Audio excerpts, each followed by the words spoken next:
उसमें ठीक है इस बात को कि कोई ऐसा प्रमाण नहीं है, लेकिन इतिहास का मैं शोधार्थी विद्यार्थी होने के कारण यह कह सकता हूँ कि केवल आर्कियोलॉजिकल प्रमाण ही प्रमाण नहीं होते।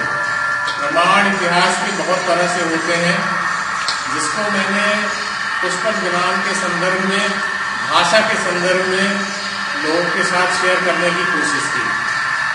इसमें हमारी संस्कृत भाषा किस तरह से काम आ सकती है, हमारे और वैज्ञानिक प्रमाण कैसे काम आ सकते हैं। जैसे किसी समय को गणना करने के लिए पहले वैज्ञानिक पद्धति नहीं थी, तो हमने कार्बन डेटिंग पद्धति से उसके समय का अनुमान लगाने की कोशिश की है। ऐसे ही एक अपनी भाषा से मैंने उस पुष्पक विमान की बात को प्रामाणिकता प्रदान करने की कोशिश की है।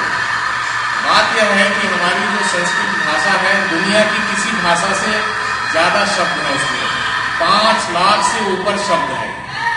और संस्कृत भाषा की एक खूबी है कि जो भी शब्द है उसकी अन्य खूबियों के अलावा अन्य खूबियों से आज आप लोग परिचित ही हैं कि आर्टिफिशियल इंटेलिजेंस में, आपके बाइनरी में, जो आपके कंप्यूटर प्रोग्रामिंग में उसका बेहद सफलतापूर्वक इस्तेमाल किया जा रहा है। इस पुष्पक विमान के संदर्भ में भी एक संस्कृत भाषा की बहुत विशेषता ध्यान देने वाली है।